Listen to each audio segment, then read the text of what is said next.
En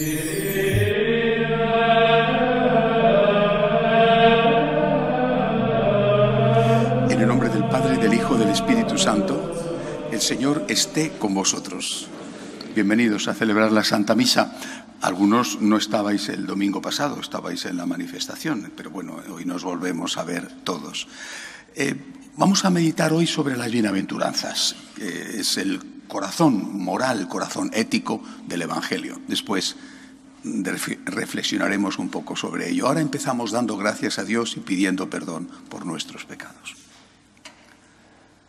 Yo confieso ante Dios Todopoderoso y ante vosotros, hermanos, que he pecado mucho de pensamiento, palabra, obra y omisión, por mi culpa, por mi gran culpa.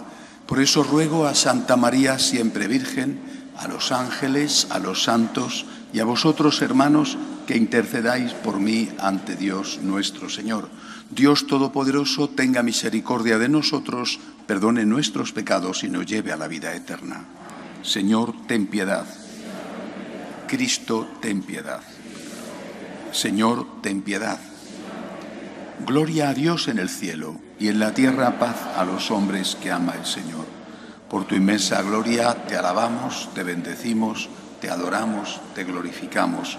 Te damos gracias, Señor Dios Rey Celestial, Dios Padre Todopoderoso, Señor Hijo único Jesucristo, Señor Dios, Cordero de Dios, Hijo del Padre. Tú que quitas el pecado del mundo, ten piedad de nosotros. Tú que quitas el pecado del mundo, atiende nuestras súplicas. Tú que estás sentado a la derecha del Padre, ten piedad de nosotros. Porque solo tú eres santo, solo tú, Señor, solo tú, Altísimo Jesucristo, con el Espíritu Santo, en la gloria de Dios Padre. Amén. Oremos. Señor, tú que te complaces en habitar en los rectos y sencillos de corazón, concédenos vivir por tu gracia de tal manera que merezcamos tenerte siempre con nosotros. Por Jesucristo nuestro Señor.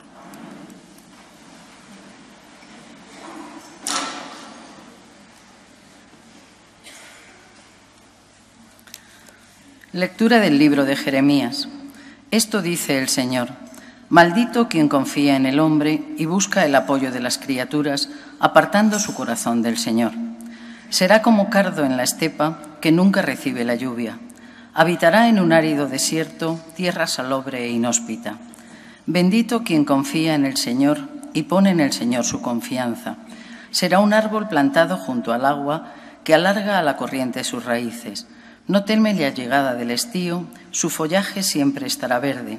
En año de sequía no se inquieta, ni dejará por eso de dar fruto. Palabra de Dios. Dichoso el hombre que ha puesto su confianza en el Señor.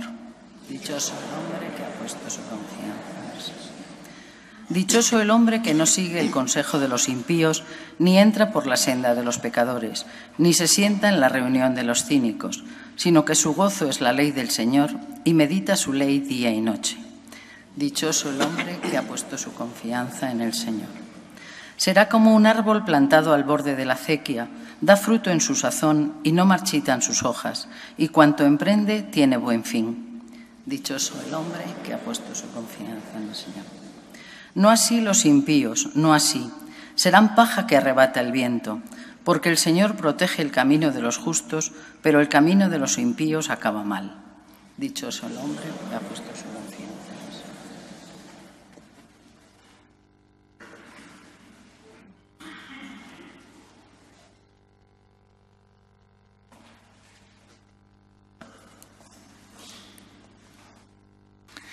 Lectura de la primera carta del apóstol San Pablo a los Corintios. Hermanos, si se anuncia que Cristo ha resucitado de entre los muertos, ¿cómo dicen algunos de entre vosotros que no hay resurrección de muertos? Pues si los muertos no resucitan, tampoco Cristo ha resucitado. Y si Cristo no ha resucitado, vuestra fe no tiene sentido. Seguís estando en vuestros pecados, de modo que incluso los que murieron en Cristo han perecido. Si hemos puesto nuestra esperanza en Cristo solo en esta vida, somos los más desgraciados de toda la humanidad. Pero Cristo ha resucitado de entre los muertos y es primicia de los que han muerto. Palabra de Dios.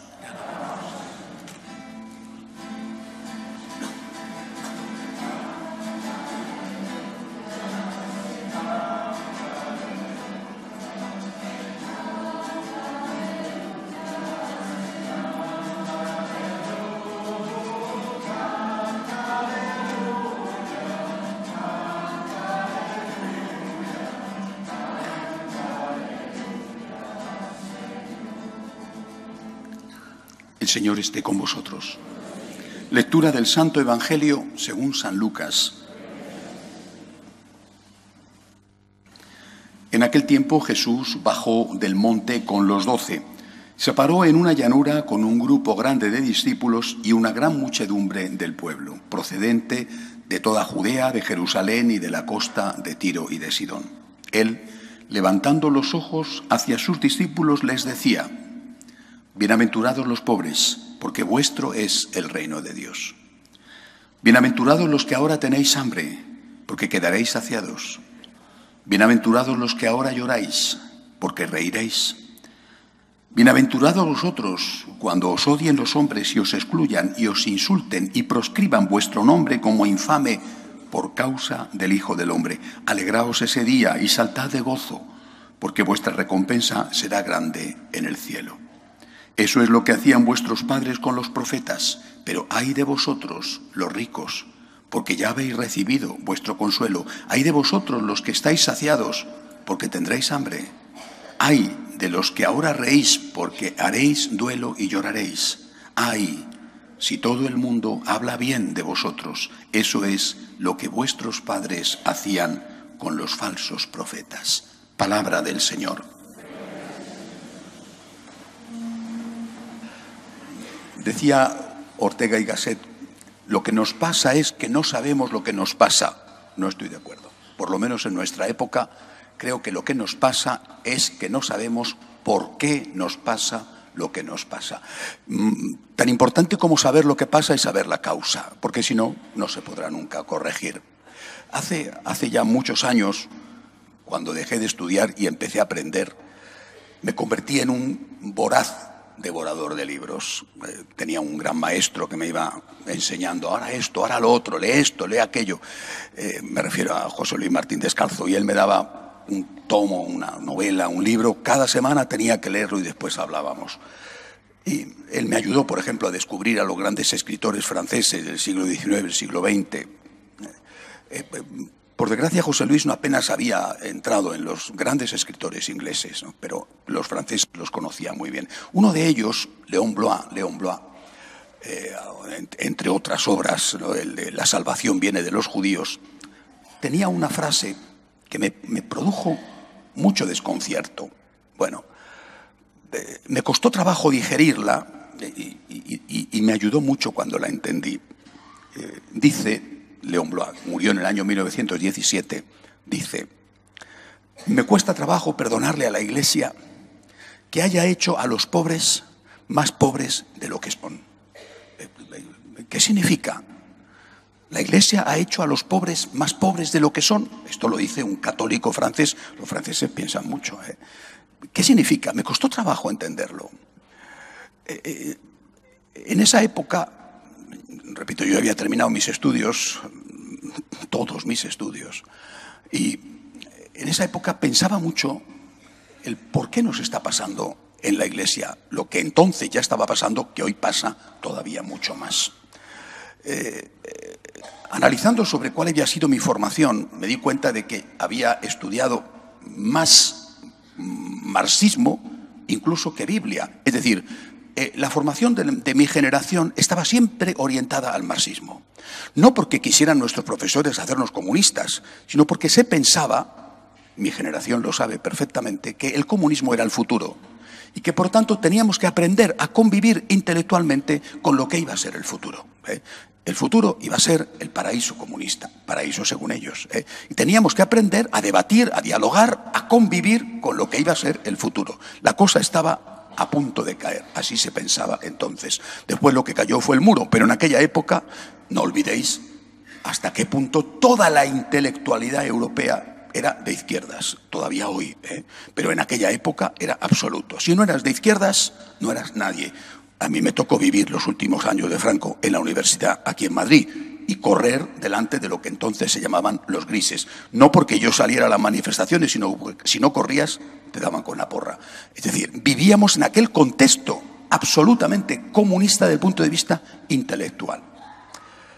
¿Cuál fue la trampa del comunismo? Entre otras, con respecto a la religión, una frase que todos sabéis, habéis oído muchas veces.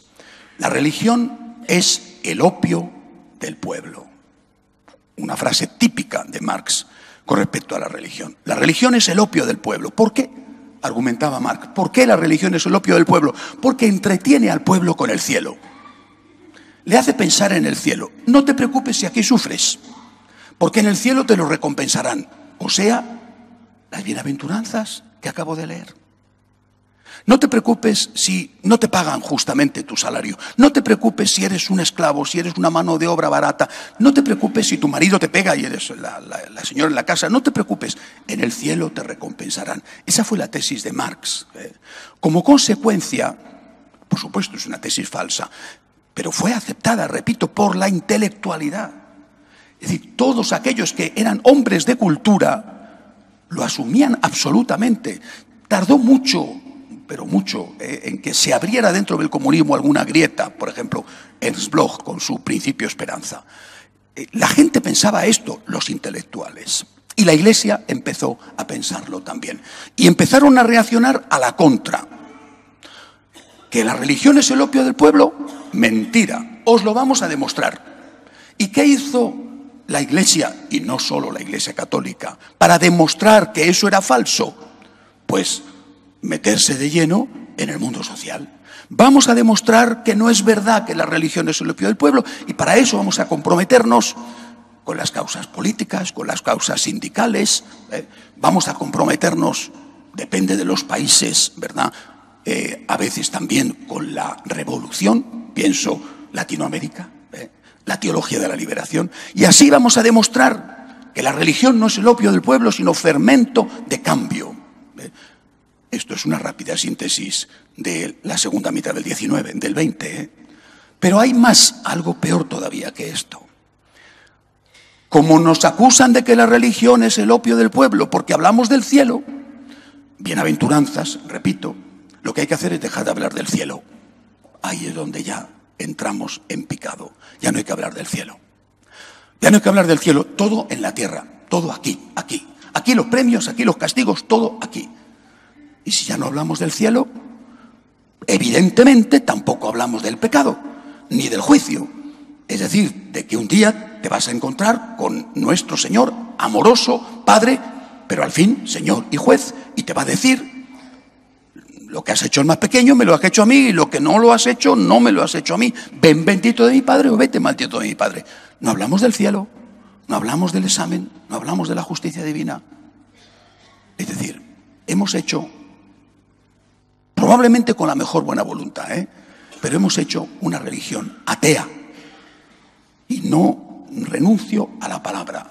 Con la mejor buena voluntad, una religión atea. ¿Por qué? Porque es una religión, como se llama, inmanente. Todo tiene que hacerse en esta tierra. El cielo, si existe, y si existe solo para unos y no para todos, largo me lo fiáis. Como no somos el opio del pueblo, todo tiene que ser social. Iglesia, ONG, actividades sociales.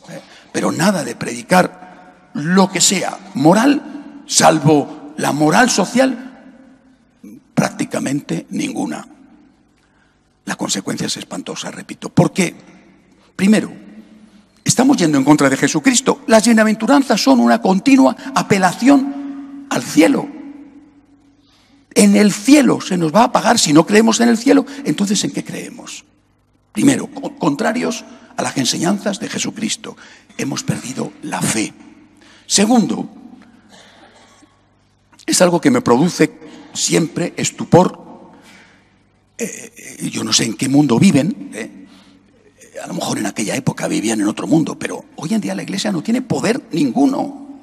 Ninguno. ¿Puede la Iglesia, por ejemplo, y está actuando los obispos, de Venezuela. ¿Puede la Iglesia acabar con Maduro, que es un tirano sangriento? Pues no, pues no. O sea, si es que nuestro poder es muy pequeño, algo es. Puedes tener un comedor para transeúntes, puedes tener, donde los tienes, hospitales económicos, digo, donde los tienes, puedes tener colegios donde los tienes, económicos. Bueno, sí, pero esto son gotas de agua en el océano. Es decir, la Iglesia se lanza a hacer obras sociales que ha hecho siempre. Por otro lado, ahí están los fundadores de las órdenes religiosas, y se olvida de hacer aquello que solo ella puede hacer y que solo ella debe hacer, que es preparar a la gente para una realidad, la realidad del cielo o del infierno. Cuando yo voy a la compra, soy el que hago la compra, miro en el producto la fecha de caducidad. Creo que lo hacemos la mayoría, sobre todo si están en oferta. Todos nosotros tenemos una fecha de caducidad. No está escrita, no la llevamos en la piel. Sería terrible, ¿eh? Pero todos tenemos una fecha de caducidad. Todos vamos a morir. Y esto no nos lo dice nadie, pero es la realidad. Se mueren los nuestros. ¿Y no nos va a tocar a nosotros? ¿Cuándo? No lo sé. Nos va a tocar. Oiga, nos va a tocar. Y si no hay vida eterna, lo hemos escuchado en la segunda lectura de boca de San Pablo, somos los más desgraciados de los hombres. Si Cristo no ha resucitado, es decir, si no hay vida eterna, somos los más desgraciados de los hombres. Pero dice San Pablo, pero Cristo resucitó. Pues tendremos que decirlo, porque esta fecha de caducidad que tenemos, el día de nuestra muerte, no es la definitiva. Vamos a vivir eternamente, para el premio o para el castigo. Tendremos que prepararnos para esto. Yo no puedo resolver, y ya quisiera, los problemas del hambre, de la injusticia, de la guerra, de la violencia. No lo puedo resolver. Puedo ayudar a esta persona, pagarle las medicinas a ese venezolano. Puedo ayudar al otro. Sí, una gotita de agua, una gotita de agua. En cambio, yo sí puedo ayudar a las personas a que vivan eternamente, encontrándose con Cristo. Y esto es lo que sabían nuestros mayores y nosotros hemos olvidado. Además, pongamos el ejemplo y el caso de la pobreza, el hambre, vale, no es lo único, vale. Vamos a entenderlo mejor si en vez de hablar de eso, hablamos de otra causa de sufrimiento, la enfermedad. Suponte que tienes un magnífico sistema sanitario, en España lo tenemos. No digo que sea perfecto, pero es muy bueno. Y suponte que tienes un profesional excelente, amable además, que acierta en el diagnóstico, en el tratamiento, estupendo. Pero no es que te curas al día siguiente. Mientras una cosa y otra, tú estás sufriendo. Todo eso no vale para nada. Es decir, mientras tú te curas, alguien tendrá que decirte, dale sentido a tu sufrimiento. Y ese alguien no puede ser el médico, porque él no está para eso. Ese alguien tiene que ser el sacerdote. Dale sentido a tu sufrimiento, dale sentido. Tiene valor, tiene sentido. Eres anciano. Te podrán decir, mira, que te tomas no sé qué, pues las rodillas te van a doler menos. Si te tomas no sé cuántos, vas a tomar un producto que a lo mejor no hace falta que vayas tanto al baño. Bien. ¿Y mientras tanto? Y además, alguien tendrá que dar sentido a tu sufrimiento. Lo mismo la pobreza. Por eso decía León Blois, la Iglesia ha hecho a los pobres más pobres de lo que son. No porque no les diera de comer, sino porque no les ayudaba a dar sentido a su sufrimiento. No les ayudaba a dar sentido a su pobreza. Es decir, tenemos que luchar contra la enfermedad, tendremos que luchar contra la pobreza, porque la enfermedad es un mal y la pobreza es un mal, y todo lo que hace sufrir al hombre es consecuencia del pecado original, y es un mal del pecado original y de los pecados de los hombres. Tendremos que luchar contra el sufrimiento, y mientras tanto, ¿y cuando no podemos resolverlo? Y cuando no puedo resolver los problemas de los venezolanos, y cuando no puedo resolver los problemas del hambre, y cuando no soy nadie para resolver los problemas de mi ser querido que está enfermando y que muere, y mientras tanto, ¿qué? Eso es lo que se nos ha olvidado hacer. ¿Estás sufriendo? Mira las bienaventuranzas. El cielo existe y tiene un valor eso que estás haciendo. Lo puedes hacer, ofrecer al Señor, unirte al Señor en esa cruz que tienes en ese momento. No eres un paria, no eres un inútil, eres un anciano pero no eres un inútil, eres un enfermo pero no eres un inútil, eres un pobre pero no eres un inútil. ¿Por qué? Porque puedes unir tu pobreza, tu sufrimiento, tu enfermedad la ruptura de tu hogar, la decepción que te producen tus seres queridos, todo lo que es dolor, puedes unirlo a Cristo crucificado, que en la cruz se llevó consigo todos los dolores de los hombres y los transformó en amor y en resurrección. Esto es lo que yo tengo que deciros. Las bienaventuranzas tienen sentido porque hay vida eterna. Claro que tendremos que luchar, repito, contra el hambre y contra la guerra y contra la injusticia, por supuesto que sí, porque si no el Señor no nos hubiera dicho, dadle vosotros de comer. Claro que tendremos que luchar contra eso, la Iglesia lo ha hecho siempre, pero mientras tanto, al que tiene hambre, al que está enfermo, al anciano, al abandonado, le dice, estás con Cristo, tu sufrimiento, tu dolor, tu lágrima, tiene sentido y hay recompensa en la vida eterna. Yo no soy comunista y no lo soy, entre otras cosas, porque soy de una generación que le tocó vivir todo el mundo intelectual comunista y me di cuenta de la trampa que había. Muchas cosas vi en aquella época en que tenía 18 años. Tenemos que predicar el Evangelio. Y el Evangelio es esto, las bienaventuranzas. Dichoso tú cuando tienes un problema. Dichoso tú. Vamos a solucionar el problema. Intenta solucionar el problema. Vete al médico, toma las medicinas. Pero dichoso tú cuando tienes un problema, porque puedes unirte a Cristo y Él te lo recompensará en la vida eterna. Que así sea.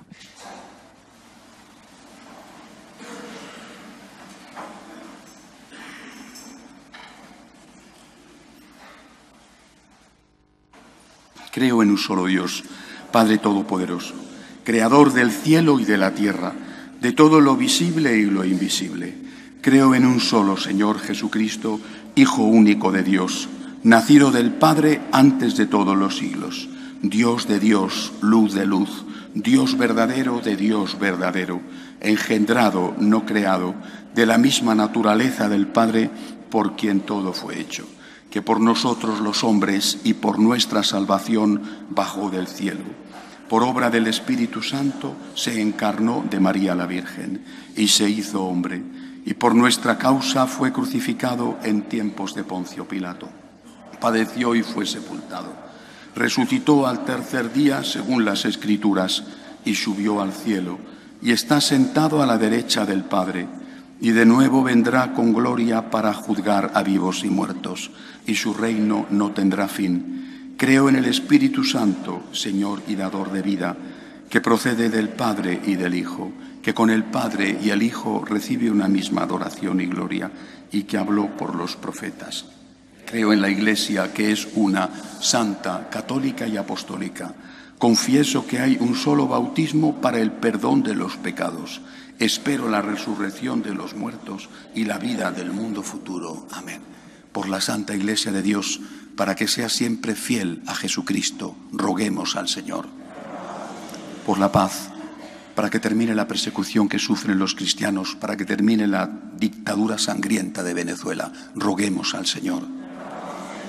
Por los enfermos, por todos los que nos piden oraciones, los que tienen su familia rota, los que no tienen trabajo, roguemos al Señor.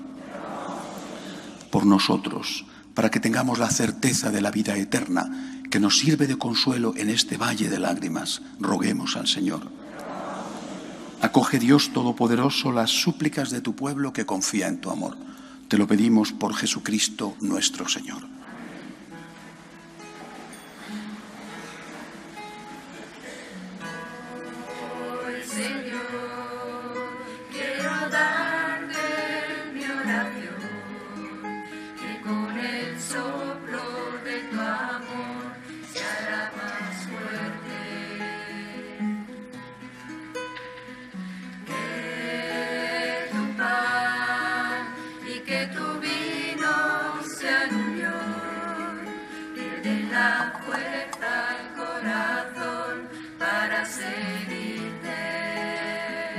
Perdón, se me olvidó decir que hoy la colecta es, como la semana pasada, para la campaña contra el hambre, porque muchos la semana pasada no estabais.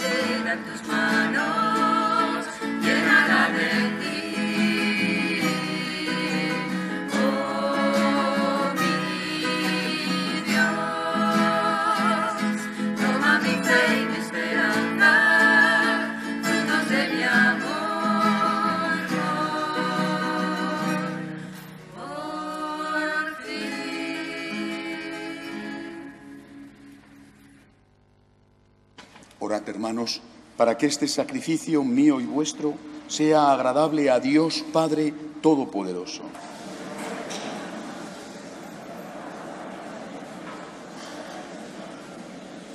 Señor, que esta oblación nos purifique y nos renueve y sea causa de eterna recompensa para los que cumplen tu voluntad. Por Jesucristo nuestro Señor. El Señor esté con vosotros. Levantemos el corazón. Demos gracias al Señor nuestro Dios.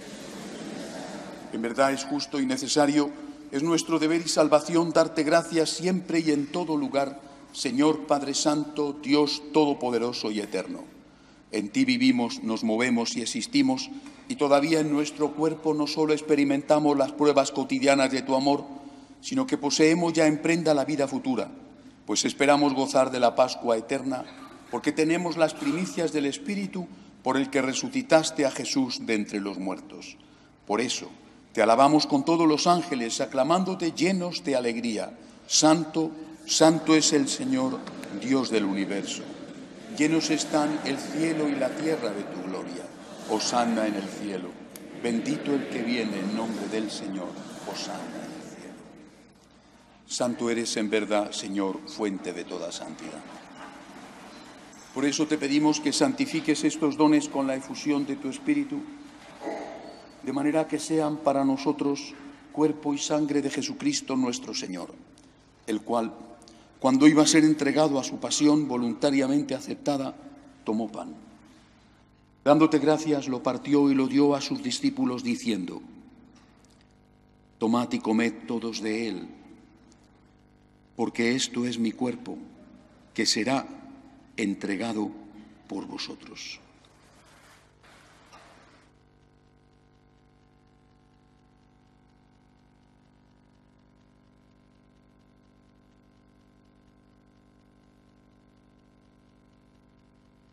Del mismo modo, acabada la cena, tomó el cáliz. Dándote gracias de nuevo, lo pasó a sus discípulos, diciendo: Tomad y bebed todos de él, porque este es el cáliz de mi sangre. Sangre de la alianza nueva y eterna, que será derramada por vosotros y por muchos, para el perdón de los pecados. Haced esto en conmemoración mía.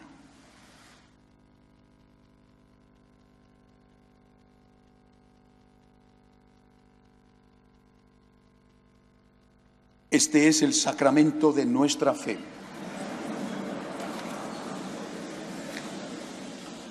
Así pues, Padre, al celebrar ahora el memorial de la muerte y resurrección de tu Hijo, te ofrecemos el pan de vida y el cáliz de salvación, y te damos gracias porque nos haces dignos de servirte en tu presencia. Te pedimos humildemente que el Espíritu Santo congregue en la unidad a cuantos participamos del cuerpo y sangre de Cristo. Acuérdate, Señor, de tu Iglesia extendida por toda la tierra y reunida aquí en el domingo, día en que Cristo ha vencido a la muerte y nos ha hecho partícipes de su vida inmortal. Y con el Papa Francisco, con nuestro obispo Carlos y todos los pastores que cuidan de tu pueblo, llévala a su perfección por la caridad. Acuérdate también de nuestros hermanos que durmieron en la esperanza de la resurrección y de todos los que han muerto en tu misericordia. Admítelos a contemplar la luz de tu rostro. De misericordia de todos nosotros, así con María, la Virgen Madre de Dios, su esposo San José, los apóstoles y cuantos vivieron en tu amistad a través de los tiempos, nuestros hermanos difuntos Mari Carmen y José Luis, merezcamos por tu Hijo Jesucristo compartir la vida eterna y cantar tus alabanzas. Por Cristo, con Él y en Él, a ti Dios Padre Omnipotente, en la unidad del Espíritu Santo, todo honor y toda gloria por los siglos de los siglos. Tenemos la bendición, la suerte de creer en Dios. Y creer en Dios significa creer que solo Él es el Todopoderoso. Los que no creen en Él creen que son ellos los todopoderosos y se encuentran con la triste realidad. Creemos en Dios. Creemos que Dios nos ayuda. Creemos en la vida eterna. Le damos gracias por eso. Padre nuestro que estás en el cielo, santificado sea tu nombre. Venga a nosotros tu reino. Hágase tu voluntad en la tierra como en el cielo. Danos hoy.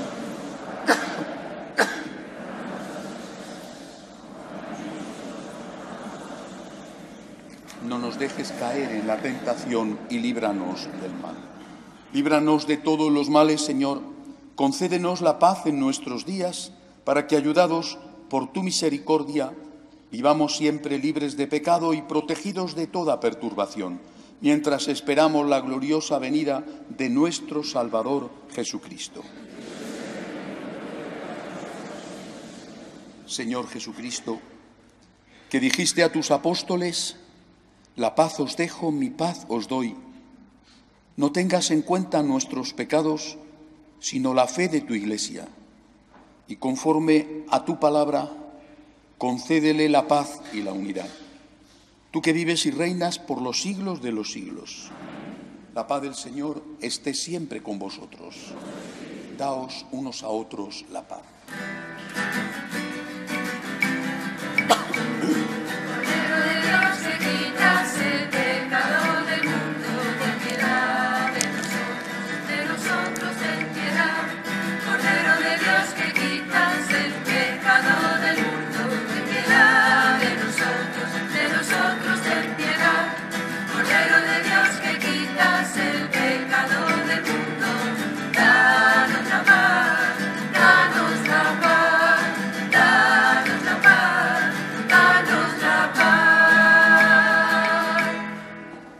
Él es Jesús, es el Cordero de Dios que quita el pecado del mundo. Dichosos los llamados a esta cena. Señor, no soy digno de que entres en mi casa, pero una palabra tuya bastará para sanar.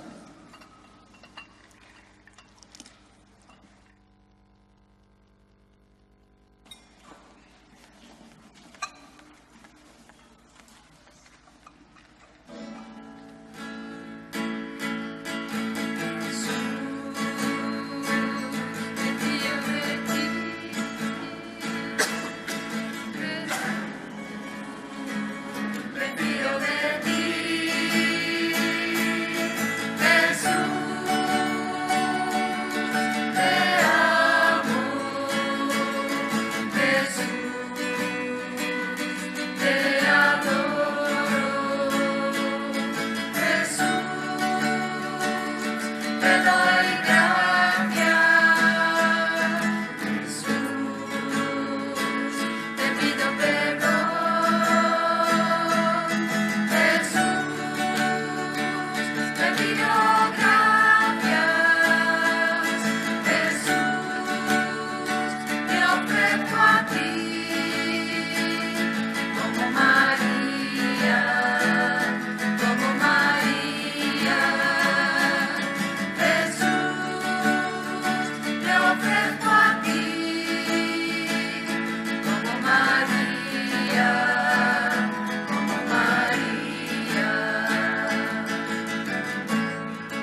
ti me fié, no andaré tus pasos si no es desde la fe. Justo he de vivir si en ti confié. Dame, Dios, tu espíritu, dame tú la fe.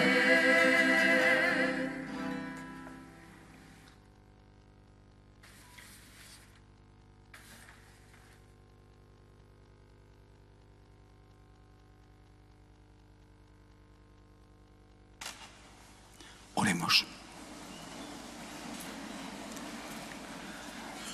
Alimentados con el manjar del cielo, te pedimos, Señor, que busquemos siempre las fuentes de donde brota la vida verdadera, por Jesucristo nuestro Señor. El próximo viernes a las 7 de la tarde, en el Salón de Conferencias, tendremos la segunda tanda de la ITV matrimonial, una charla que dan distintos matrimonios que organizan la pastoral familiar de la parroquia. El tema de esta segunda tanda va a ser los cimientos del matrimonio cristiano, es decir, las notas esenciales del amor cristiano. Cómo tenemos que imitar a Cristo para fundar nuestra familia en la roca firme del amor de Jesús.